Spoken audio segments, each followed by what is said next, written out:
Hello and good evening and welcome to the UK Tonight. The man who murdered student Henry Nowak with a Sikh ceremonial knife is jailed for life. Nowak's father criticises the police who put his son in handcuffs as he was dying. Henry should not have died on the streets of Southampton in police custody. The way he was treated was inhumane and degrading. Also ahead, the scandal that won't go away. The government released more than 1,000 pages of documents on Peter Mandelson's appointment as ambassador to Washington.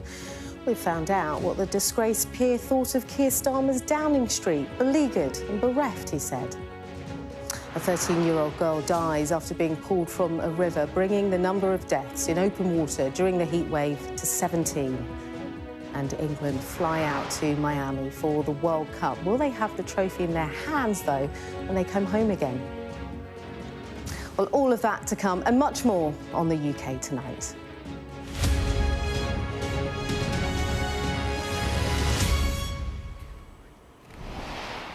Hello and good evening. A man has been jailed for life for murdering an 18-year-old Southampton student with a Sikh ceremonial knife. The judge told Vikram Digwa, "You have brought shame upon your family, your community and your religion." But there were serious questions for the police too, who believed they were responding to a racist attack and handcuffed the victim as he was dying. Speaking outside the court, Nowak's father said the way he was treated was inhumane and degrading. Emma Birchley reports. A first-year student on his way for a night out who would never make it home. 18-year-old Henry Nowak was stabbed repeatedly on the streets of Southampton by this man, Vikram Digwa. Henry's family was in court as he was sent to prison for a minimum of 21 years. For us, there is no closure. There is no moment where the pain stops. There is no moment where the Henry-shaped hole in our family is filled. We will carry this grief every single day for the rest of our lives. In a 999 call lasting nearly 12 minutes, Digwa and his brother claimed that he was the one who'd been attacked that night, telling the operator he'd been racially abused. He starts recording me. I snatch his phone. He's then laid a punch onto me. He pushed me about and my turban came off. He then started grabbing my head. So then I grabbed him and then he started pushing me, attacking me even further, and everything like that. Digwa had stabbed Henry multiple times, not with the ceremonial kirpan knife he was carrying as a Sikh, but a second 21-centimetre blade. But when the police came, it was Henry that they handcuffed. With his final words, he told officers that he could not breathe. He told them he had been stabbed. In fact, Henry told officers that he could not breathe 9 times. He told them he had been stabbed 4 times. Henry should not have died on the streets of Southampton in police custody. The way he was treated was inhumane and degrading. Henry, seen here earlier in the evening, was eventually uncuffed, but he collapsed, a wound to his chest proving to be the fatal blow. The police have apologised to the family, but highlighted the difficult circumstances faced by officers that night in December. Only one person is responsible for killing Henry, and that's the man who stabbed him that night. That man lied to officers on the scene, and I have no doubt that that contributed to their not immediately understanding what had taken place. The Independent Office for Police Conduct is investigating, something that Prime Minister Keir Starmer says he supports. Sentencing Digwa Judge Bill Mosley, KC, said he was sure Henry has said nothing racist, and that when police arrived, the 23-year-old had carried on telling wicked lies to police. For Henry's family, the earth-shattering moment of being told he'd died will never leave them. A young man they described as kind, loved and full of promise. Well, Emma Birchley joins us now. You've been following developments today, Emma, and the impact statements from the family were so, and rightly so powerful today. Yeah, you've really got a sense of just how senseless all of this was. Henry had 3 siblings, so 2 younger ones at primary school. We heard just how much they are suffering in the 6 months since this happened. And also from Henry's big sister, Olivia. She's 21, and she told the courtroom that she physically felt her heart breaking. She spoke of the unbreakable bond she had with her wonderful, funny, handsome, kind, precious, smart brother. And obviously we heard Mark there outside court, but he also spoke within the courtroom at Southampton Crown Court. He spoke of how 3 weeks later he slept in his son's bed on Christmas Eve, clinging to his pillow, tormented by the thoughts of how he must have been feeling and trying to get a sense of why it happened and what had happened. And the fact that Henry was formally arrested, he was read his rights that night, and then not long after would die there on the streets. And he's calling on the Home Secretary to ensure that the IOPC, carrying out that investigation, have all the resources they need to conduct what he called a full, fearless and transparent investigation. And he also questioned how someone could be able to walk openly on the streets with a 21-centimetre blade. We know it was not the Kirpan, but a second ceremonial weapon or schuster. And actually, the judge addressed that. He said to Digwear, as he sentenced him, "You abused the privilege extended to Sikhs to have a knife in a public place for religious reasons, dishonoured your religion, and have now put others at risk of repercussions." Yeah, what really stuck with me is Henry's dad, who said, he'd changed places with him in a heartbeat, and that strikes at the heart of most parents going through something like this. Meantime, Emma, the Prime Minister has posted on X his thoughts around the case. Bring us up to speed on that side of things. Yeah, that's happened in the last hour or so. So Keir Starmer posted on X, "This is an awful, shocking case. Henry's loved ones have gone through the trauma of a long trial and endured Henry's killer making up appalling claims about their son, who was thoughtful, kind and deeply loved.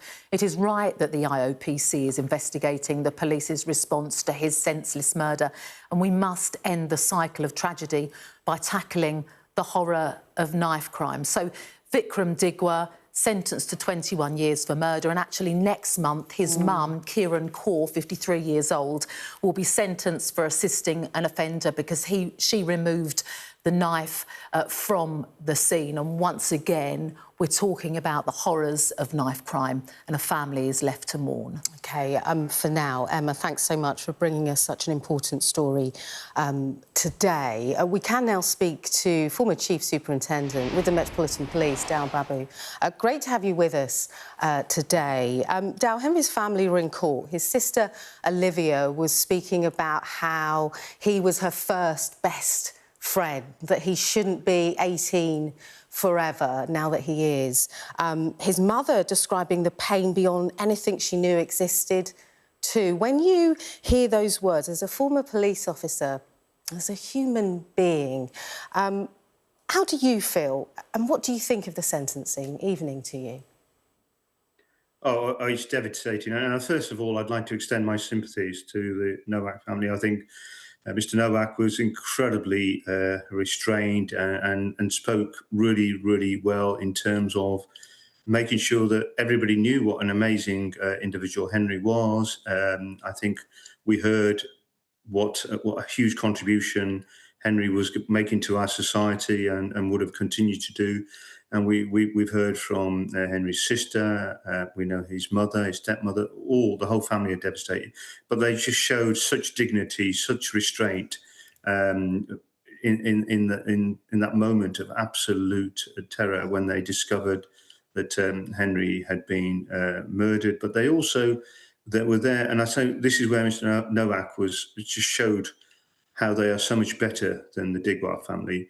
He acknowledged there were shortcomings in the police, but he also thanked the police officers and the CPS who made sure that Henry got justice and his killer was brought to bear and has got a substantial sentence.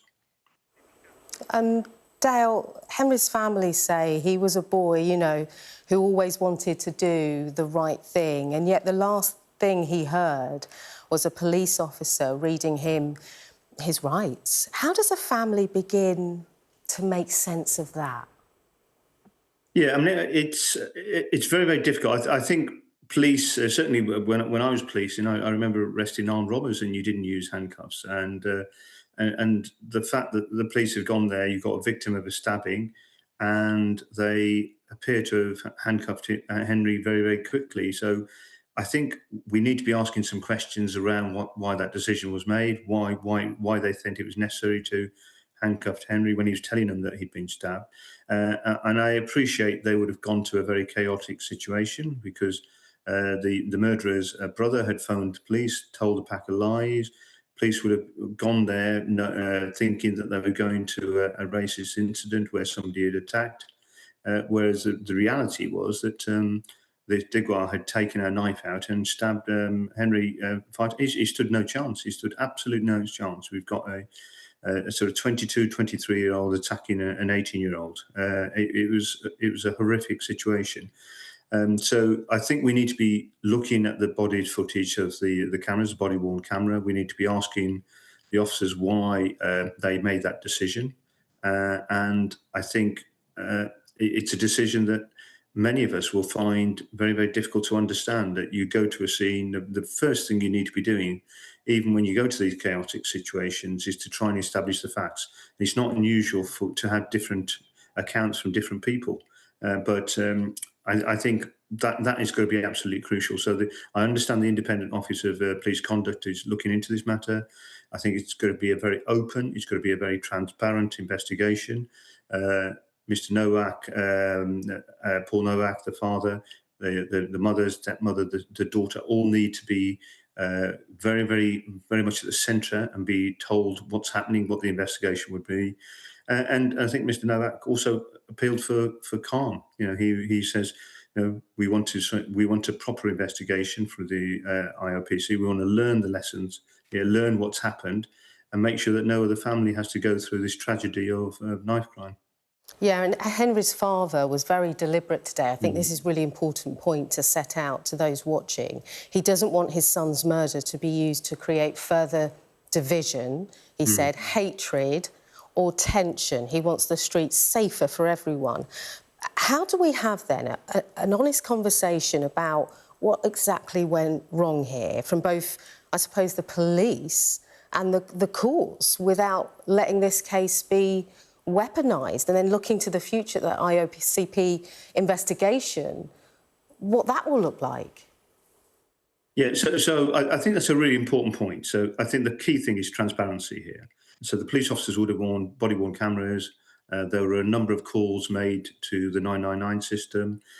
All of those calls and the transcripts need to be made available to the investigators. There needs to be an independent investigation of what's actually happened here.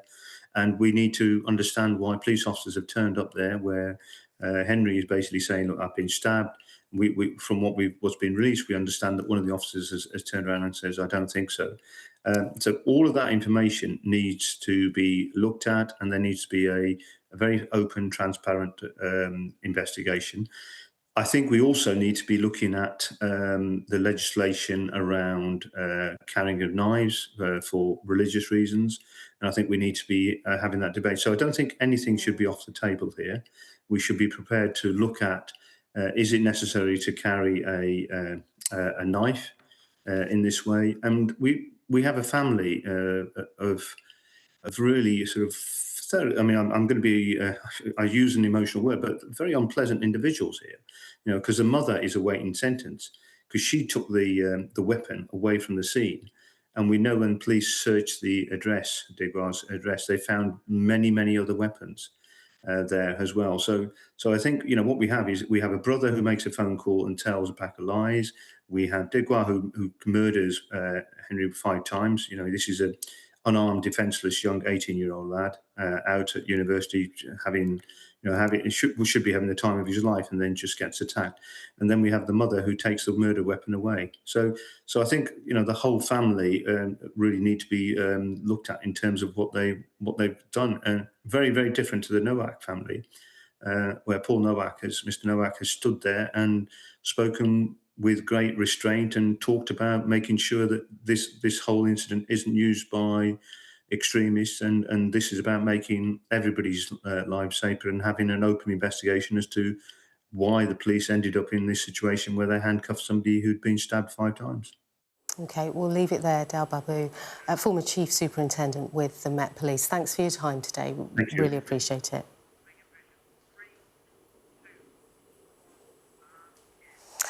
Well, the government has released thousands of documents and messages related to the appointment of Peter Mandelson as ambassador to the United States. Now, the messages include Mandelson complaining that Downing Street needed a complete revamp while criticising Keir Starmer's leadership. Our political editor, Beth Rigby, reports. Once a towering figure in Labour, now casting a long shadow over Starmer's government. Another blow for not just the PM but his senior team too. Thousands of secret documents released today relating to Lord Mandelson revealed the extent to which this former ambassador strayed very far from his brief, with private misgivings around Starmer and his strategy made public. Key ally Pat McFadden in the firing line as dozens of WhatsApps between the Prime Minister's key cabinet ally and Mandelson were disclosed. Mandelson telling McFadden Keir lacks verve, as does the cabinet as a whole. And number 10 was beleaguered and bereft, while the now Work and Pensions Secretary lamented the lack of welfare reform to Mandelson, saying, "Every meeting I have is, who can we tax in order to pay benefits to others? They're asking the wrong questions." And he didn't hold back on the PM's predicament over failed welfare reforms last year, saying, "It's very bad. Defeat, pull the bill or gut it, destroys his authority, Keir's authority." Soon after the documents dropped, the Chief Secretary to the PM, Darren Jones, was dispatched to the Commons. The documents we are publishing today are one of the largest government publications ever laid before this House. This disclosure process has been wide-ranging, costing the Cabinet Office alone over £1 million. With the exception of the small number of documents that are withheld at the request of the police, which we intend to publish when the police are content for us to do so, the government now considers that it has duly discharged the duties set out in the humble address. The government unable to publish evidence that Keir Starmer claims will prove he was misled. But ministers were quick to highlight this handwritten note from Mandelson to the then Foreign Secretary David Lammy, saying, "If you are minded to appoint me, I would make sure you never regret it." That a promise far from kept. Regret not just for the PM, but his MPs too. The challenge for all of our constituents is that every time this subject comes up, they cannot shake the sense that Peter Mandelson's business interests hang like a grubby layer across decision-making in this government, and the concern that his behaviour was a symptom rather than the cause of the problem that we face. The opposition accused the government of a cover-up as information considered prejudicial to UK national security or international relations was redacted. We know that there is no good legal basis for the government not to disclose to this House which documents are being withheld. The government should tell us. This is obfuscation. It is an unnecessary attempt to defer scrutiny or deny it. The Mandelson files bring yet another dark day, not just to the Prime Minister, but his wider government too, as this massive dump of documents revealed Mandelson's influence across the Prime Minister's top team and his clear frustration at the man who made him US ambassador.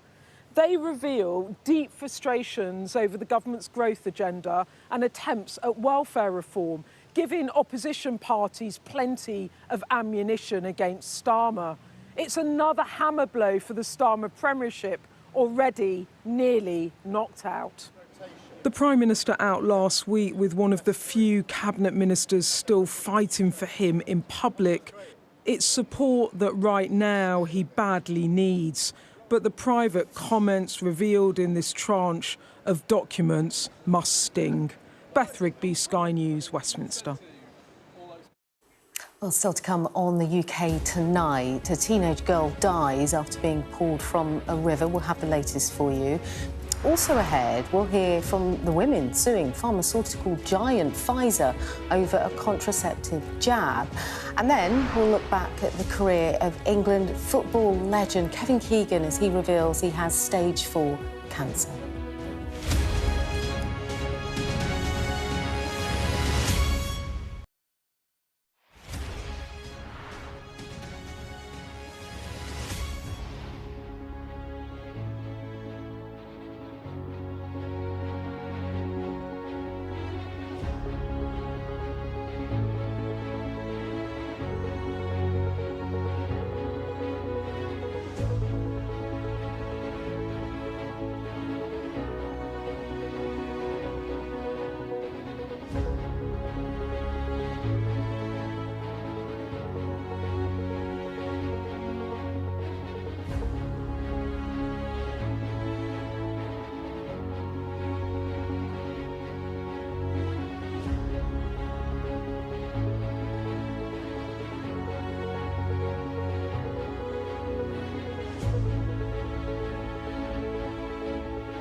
What's the best thing about being a Sky News presenter?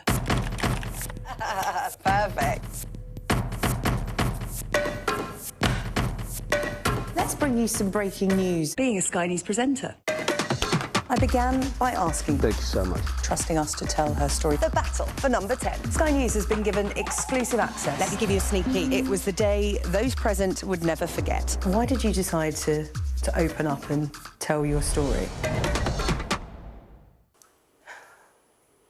Now, a group of women have told Sky News they've been left with brain tumours, blindness and other life-altering conditions.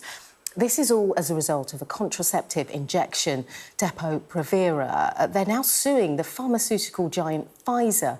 Conor Gillis reports. And were you given any warnings? What were you told about the risks involved here? Nothing really, I can't remember. Certainly not brain tumours. Definitely not brain tumours, no, because I wouldn't have stayed on it. For 20 years, Kirsty used the Depo contraceptive jab. She was told it was safe. Now her life is lived through a blur. Basically can't see out of the right eye.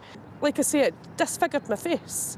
So it was confidence, it affected my mental health, because a lot of people ask questions like, what's wrong with your eye? And I know they're just curious, but it totally destroyed me. They're saying that within the next 15 to 20 years, I might lose the sight in my left eye, which is my good eye, because of it overcompensating for the right eye. Millions use these injections worldwide. Recent studies suggest long-term use carries a higher risk of these tumours. They aren't usually cancerous, but can cause blindness, seizures and memory loss. Tammy used the same Pfizer-made jab for 15 years. She was diagnosed with 4 brain tumours after her symptoms were initially dismissed. I was told I had dry eye and to just leave, go home, you're not getting a scan. That was on the Thursday. On the Saturday morning I woke up and my right eye was bulged out. Were you given warnings that this could be a possibility of brain tumours? Never. The French did a study and managed to link, meningiomas to the use of oestrogen, so Pfizer's Depo. Then yeah, they gave that information to the UK in 2024. The government needs to take hold of this. The NHS need to be actually, because the problem we have is people saying it's a very small chance. OK, that is true, but consistent use of this drug for more than a year increases that chance of meningiomas. Kirsty was told her condition was just one of those things, but with her permission, we've obtained medical records that suggest a possible link in black and white. Her doctors have written to her saying, please now stop the injections as they can promote the growth of meningioma or brain tumours. A legal fight, US-style class action is now underway here in Scotland, possibly worth hundreds of millions of pounds. You can't put an atomic bomb equivalent of a medical device on the market and put a warning on it and think you can get away with that. It's just not that simple. The product wasn't safe, the warnings were not clear, and the women have suffered the most horrific injuries. They are entitled to compensation. Pfizer say patient safety is their priority. For years, these women trusted a routine injection. Now they're left wondering how a simple choice became a life sentence. Conor Gillis, Sky News. Yeah, do check out the rest of Connor's report. It's on the Sky News website now. And of course, in response to this story, a spokesperson from Pfizer issued this statement to Sky News. I'd like to read it out to you. This is what they say. We conduct rigorous and continuous monitoring of all our medicines, including assessments of reported adverse events in collaboration with health authorities around the globe. Depo-Provera has been approved in more than 60 countries, and people should talk to their doctors, they say, their pharmacist or nurse, if they have any concerns or experiences with any side effects. That's the statement. I'm joined now by Tammy Croston, who you saw in that report, and she took the injection for 17 years. Tammy, when you hear that statement from Pfizer about, talking to your GP, talking to the nurses, talking to the pharmacy, how does it make you feel? It's quite upsetting, to be fair, because, we have heard from hundreds of women who've said they've been to their GPs, since this has come out. They've been to their nurses, and they have no idea either of the risks with the ongoing use of Pfizer.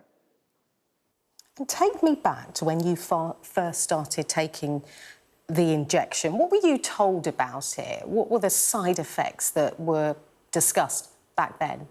So the only side effect I was ever warned of was bone density.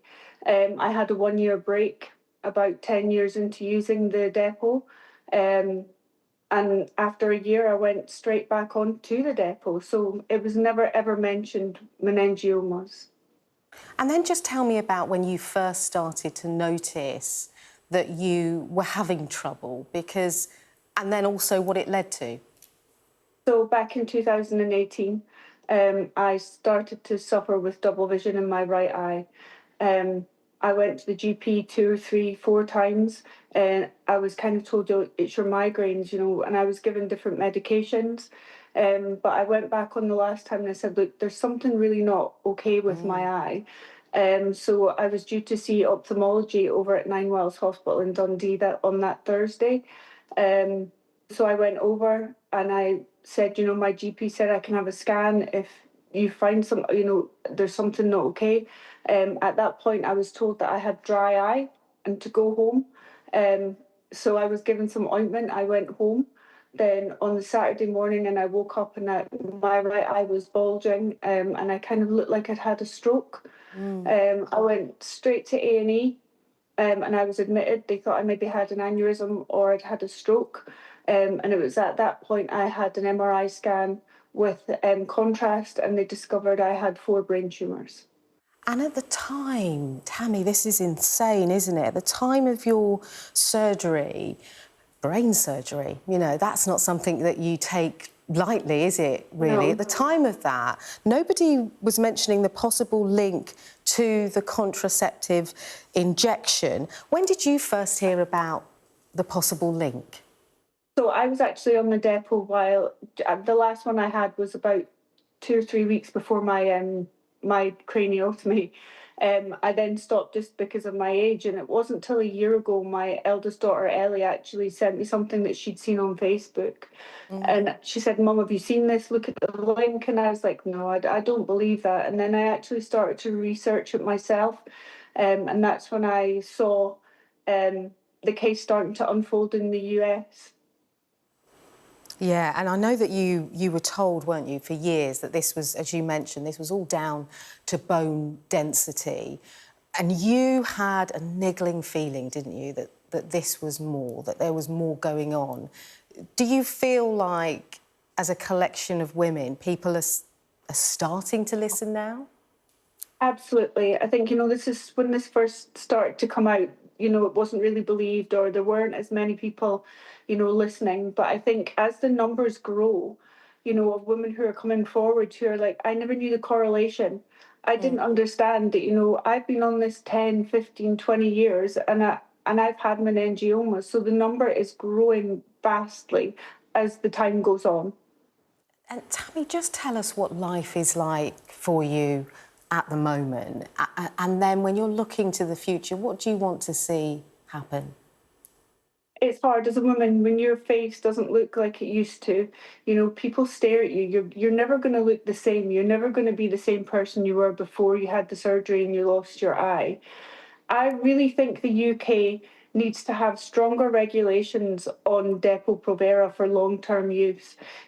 As a drug, it causes meningiomas due to the MSA that is, it is a synthetic estrogen within the Depo-Provera, and it is actually increases the development of intracranial meningiomas. The UK really needs to have a strong look at this drug.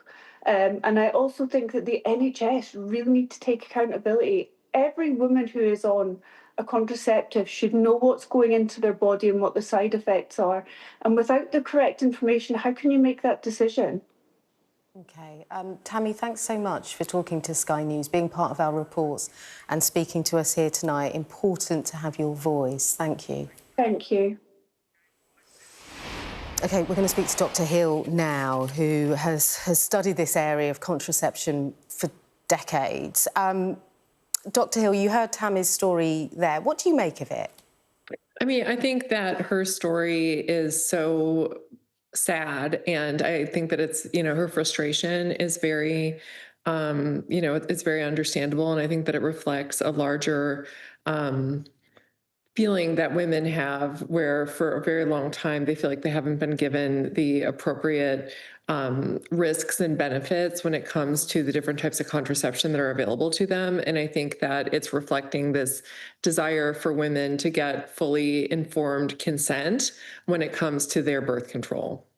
What's really interesting is that you have spent your career studying how hormones impact women's bodies. And when you look at this case, the growing number of cases in the US, the growing number of cases here in the UK, are you surprised by what we're seeing at all? No, I mean, I think I'm as surprised as anyone was that it is related to these, I'm going to say it wrong, I always want to say meningioma, and that's not right, but I'm as surprised as anyone that it's related to these brain tumors. I mean, I think that nobody necessarily saw that specific thing coming, but the fact that we really haven't had our arms wrapped around the long-term impacts of hormonal contraception, whether it's this Depo-Provera shot or any of the other types of hormonal contraception, is no surprise to me, because the number of longitudinal studies that have looked at long-term use of any of these drugs is very limited. There are very few studies on this, and in a lot of ways, we've been running natural experiments on women now, without their consent, for almost 50 years, 60 years now, with hormonal birth control. And so, like I said, the specific nature of this outcome was surprising to me, but the fact that there are unanticipated consequences of long-term hormonal birth control use is not. And I'm glad that we're finally getting some attention paid to this idea, because this is something that's been long overdue in terms of research. And I'm hoping that it's going to, set the stage for new research into the long-term effects of different types of hormonal contraception use. And is that where you think the conversation should be? We heard from Tammy, who said, actually, even her GP didn't know the link, hadn't heard much about it, and accused her, you know, of watching too many videos on TikTok. So even from a medical point of view, it doesn't feel like the conversation is in the right place. No, it's not. I mean, and this is, you know, part of the reason that women are so frustrated is that we oftentimes are, you know, sort of cast aside by our caregivers, and the concerns that we express are, you know, said to be all in our head, or they're not real. And you know, this is in part because most medical research has been done on men historically. And so women get this sort of treatment for just about anything that they go and see the doctor about, because a lot of times the doctors aren't familiar with female-specific instantiations or symptoms of different types of conditions and diseases. And when it comes to hormonal birth control and the lack of information that's being given to women there, you know, a lot of that is just simply due to a lack of research. And, you know, so I think that one of the big conversations that we need to be having societally is, you know, what is it appropriate to be putting women on drugs for, you know, decades, where they're without actually having research that's looked at what decades of use does in terms of women's, you know, long-term health, and that research really isn't done. And my hope is that this is going to begin starting those conversations, because in terms of looking at the effects of long-term use of hormonal birth control, there's not a lot of studies done on that. And there's also not a lot of studies done on what teenage use of hormonal birth control does to brain development and regulation of the menstrual cycle. And these are two sets of questions that we desperately need answers to. And my hope is that, you know, cases like this are going to begin to make people start to take those absences from the research literature more seriously, and at least have this be part of the conversation with hormonal birth control. Because the fact is, any doctor can say, you know, just so you know, here's what we do know about the impacts of hormonal birth control on, you know, different types of side effect profiles. And here's what we don't know. You know, we've not seen longitudinal research that looks at what happens to women's health when they've been on it for 10 years or 20 years continuously. And just so you know, that research isn't out there. So we don't know what it's going to do. And, you know, in the case of teenagers, like, there's not a lot of research looking at what taking hormonal birth control during puberty and during adolescence does to brain development. And you should know that before you go on it. And I think that even doctors being more forthright about what they don't know can be really useful for women when they're trying to make the decision about whether to be on it or not. Yeah, I think that's key, isn't it? Informed choice and more research. You know, I have a feeling, Dr. Hill, if this was a male problem, the conversation would be very, very different. Thank you so much for your time. Yes, thank you. OK, still to come on the UK tonight. After the break, 17 people die in open water over the past 8 days. We're going to speak to a campaigner about what can be done. Stay with us.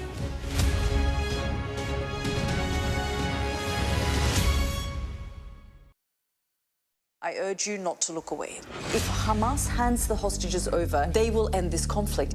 The world has been watching. Good to see you again. How are you? Did she say how he was? The conditions are awful. The jets were ordered to come back. Historic day here today. How will you respond if India does launch airstrikes? They'll be all out to war. I'm just going to put some body armor on. I'm Yalda Hakim. The best thing about being a Sky News journalist... Hi, darling. Beth Rigby, Sky News. ...is being a Sky News journalist. You said to people, I'm not coming back for more, but you have come back for more. Well, let's kick off and make a statement. What can our Prime Minister say to you to not impose tariffs? He's coming out! What more do you need? We're trying to see as much as we can. We're in an area that's just been reclaimed. Mr. Zuma, Sky News. People are directly protesting. The whole neighborhood is rallied around her. It's has been impenetrable to journalists over the last 2 years of war in Sudan. I've been waiting for this for 2 years. It doesn't feel like a big homecoming. It was never going to be pretty. War isn't pretty. What's the best thing about being a Sky News presenter? Perfect.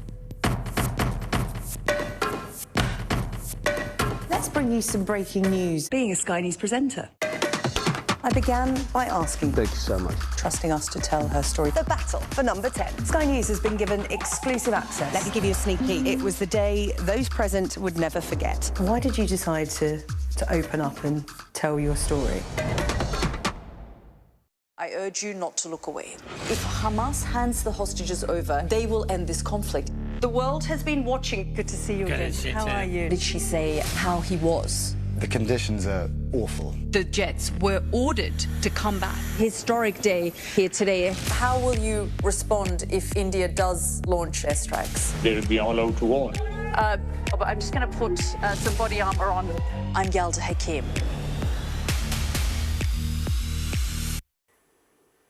A 13-year-old girl has died after being pulled from a river in North Yorkshire. It means the number of people who have lost their lives in open water over the past 8 days has risen to 17. Well, since the May heatwave began, there's been 7 deaths in lakes and ponds, 6 deaths in rivers and 4 deaths on the coasts. Well, we're joined now by water safety campaigner Becky Ramsey, and Becky's son Dylan drowned in 2011. I'm pleased to say she joins us now. Becky, it's always so good to see you. Before we do anything else in this conversation, tell me about Dylan. What can I say? Dylan was an amazing young man. From the second he was born, I knew that he was going to be somebody special. He was very fit, he was athletic, he loved to learn, he loved soaking up knowledge, he loved people, he was such a people person. He was there for anyone, for any of his friends, anytime, night or day. I've never actually heard a bad word against him. And, you know, the heartbreak of what you went through when you lost him in 2011 is the worst type of heartbreak a parent can ever really go through. And in that grief, you started a mission, didn't you, to educate and inform of the dangers around open water swimming. Where did you, first of all, even find that power to carry that mission?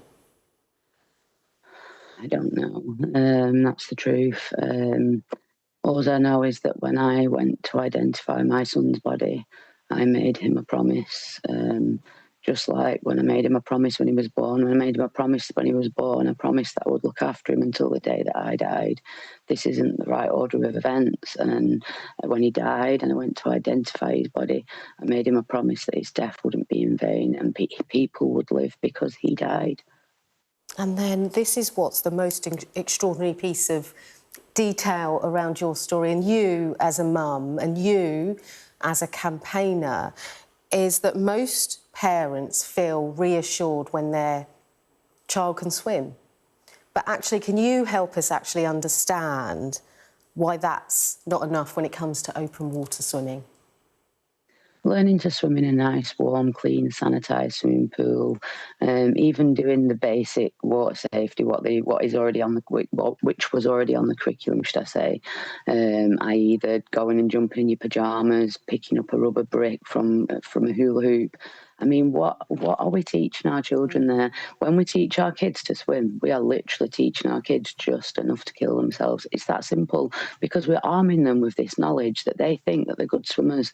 And actually open water, it requires a different skill set, a whole different skill set. It's almost like learning to drive and then thinking that you would be absolutely all right to go out and drive a Formula 1 car around a Formula 1 track. You can't do that. You need to go and learn the new skills, the different skills that's required to do those different things. And learning somebody to swim is, you know what, if it doesn't come hand in hand with water safety and teaching water safety and the dangers in and around open water, then to me it's pointless, absolutely pointless. What do you make Becky, of the recent spike in deaths across the country, whether it's in rivers, ponds, along our coast. What do you think's behind it, and what message should the government be listening to right now?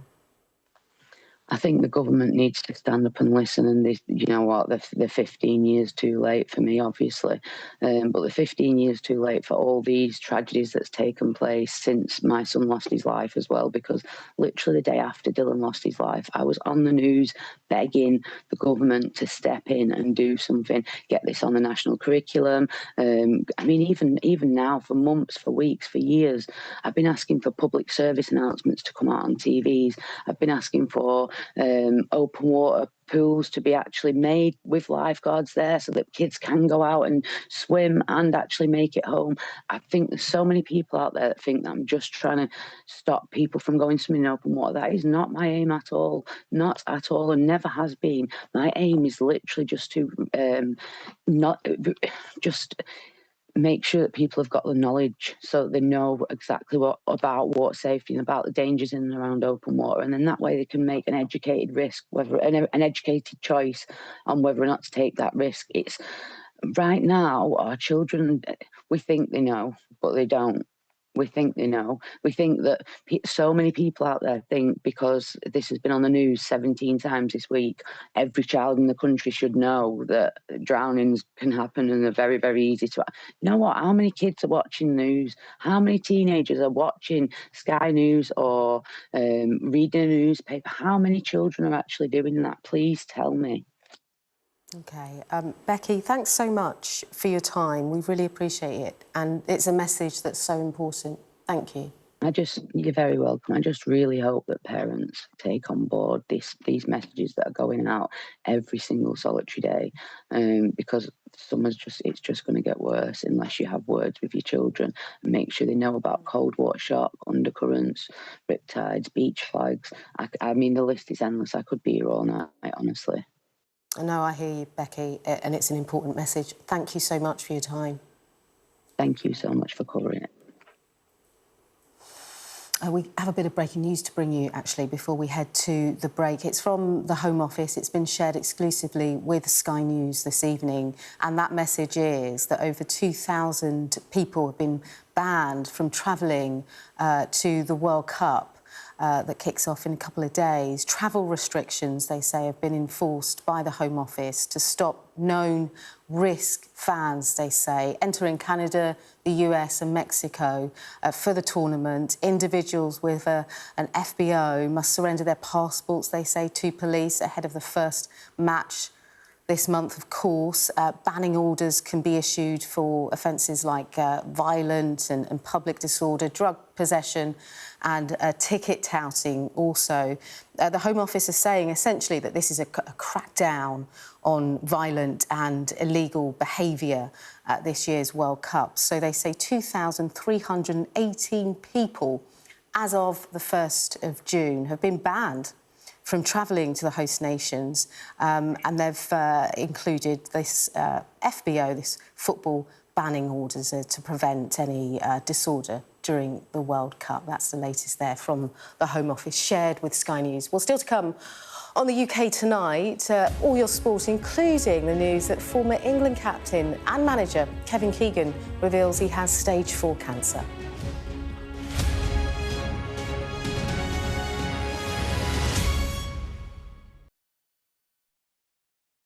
Hello, it's 7 o'clock. This is the Kathy Newman Show. How long's the 5 million going to last, Mr. Farage? Let's find out. Diane, who would you put in there? It's not for me to say. I want to see. But you just accused not me. you. Do you ever look at yourself and think, are you the problem? I do feel sorry for him, yeah.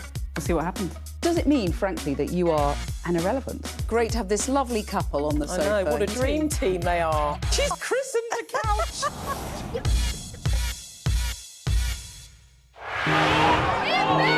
Mayhem in the Middle East, rippling in America's West. Get back! Get back! The resolve of these protesters is now being seriously tested. I saw police being forced or pushing young men and women to the ground as they made almost 100 arrests. None of this is a peaceful protest. I'm Martha Kellner, and I'm Sky's US correspondent based here in Los Angeles. How are you feeling? I am angry. It is an anti-woman agenda. Will the cold affect your voters? Well, we have a lot of tremendous support, but it's nasty out there. Anybody else? Should the Defence Secretary and the Vice... Wait, what country are you from? The UK. Okay, we don't give a crap about your opinion and your reporting. Why don't you go back to your country where you have a major migrant problem? President Biden, do you trust President Xi? President Biden says that this meeting went well. He said real progress was made on a whole host of issues. Will your candidates win? I hope so. I think they will. I think they're great candidates. There's no doubt that Kamala Harris and her team are harnessing the power of social media. Do you think Kamala is brat? Kamala's brat. Are you scared? Yeah, we were scared. It was terrible. Strong wind, building tearing down. As them say, God works, so we can't do nothing. The people here know that worse storms may well be on their way. Sky News, get the full story first. Free wherever you get your news. Ghislaine Maxwell has pleaded not guilty to all 6 charges against her. Mum, how are you feeling today? Jeffrey said, you answer to Ghislaine, you just don't cross her.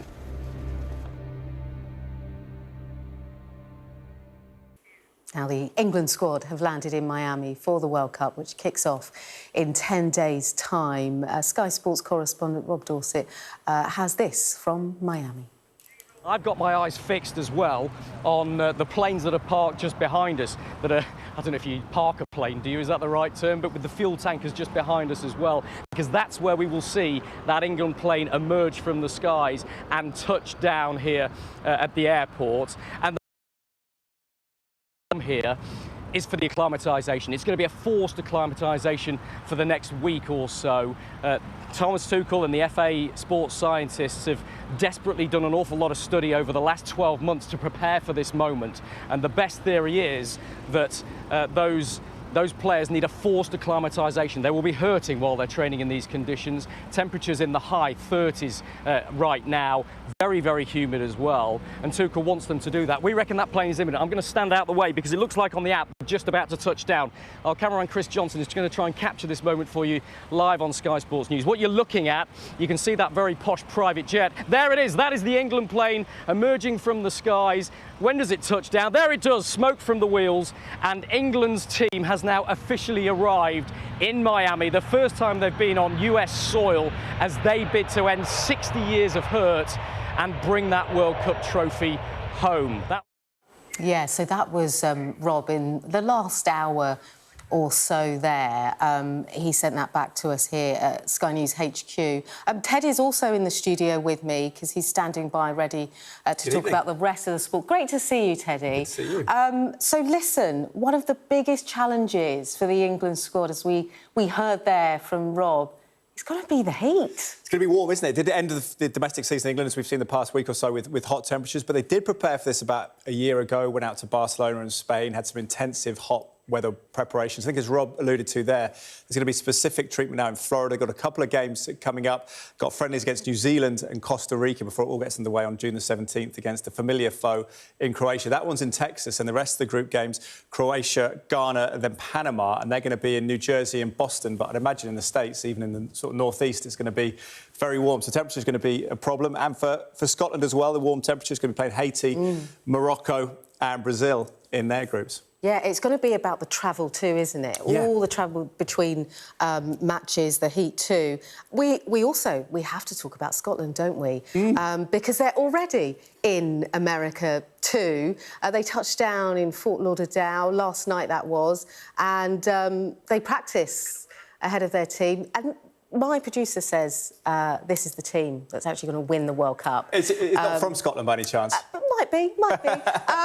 It's very optimistic. It's their first World Cup since 1998 for Scotland, so it's a huge achievement. They have qualified for 3 of the past 4 tournaments under their head coach, Steve Clarke, who actually, I think it's a very big shine of commitment to him that they've actually given him a 4-year contract renewal before the tournament even kicks off. And that will be a really important boost, I think, for the team too. Yeah, I think because of that record, because of the long wait, when I was growing up, that Scotland, it was commonplace for them to be in tournaments, but obviously it's been such a long wait from 98 until they qualified for the past couple of European Championships. But you feel now that this is a significant opportunity because Haiti, the first game on June the 14th, got a couple of 6'4" strikers, but widely predicted that Scotland should win that. And if they win that, with the expanded competition of 48 teams in the World Cup this time, there's an opportunity potentially to get to the knockout stages. That would be fantastic.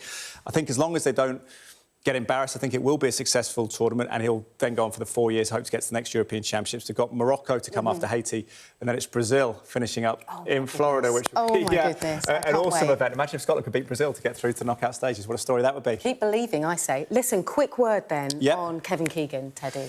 Yeah, legend of English football, former England captain, former England manager, Newcastle United legend and Liverpool legend. The news came out today that he had been diagnosed with stage 4 cancer. I can say there is more encouraging news, having spoken to someone who spent time with him over the weekend. That diagnosis goes back to January, and actually Kevin Keegan is feeling a lot stronger. He was an hour on stage last night with Newcastle United fans doing a Q&A on his feet, and is getting better. So it's good news, but obviously very shocking news to hear that he has stage 4 cancer, but he's on the mend as far as I understand.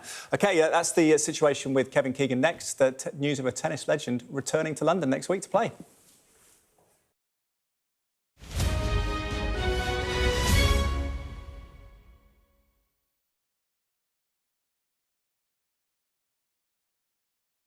We're here at Silverstone to see if Alpine's Franco Colapinto can pick which of these 5 drivers is the real professional.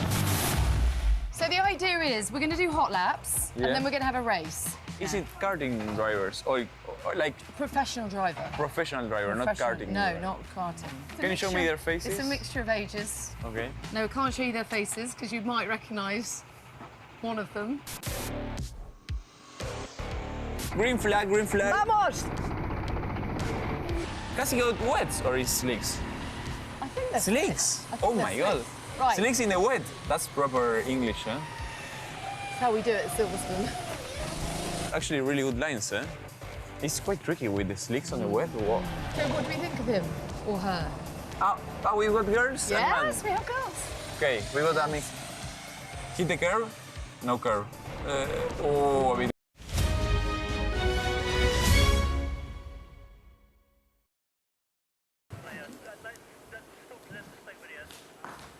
Well, that's all from us here on the UK Tonight. Coming up next, it is the world, and they'll have the very latest from lines from Iran and what the president has said in the latest twists in negotiations there. But thank you so much for your company this evening.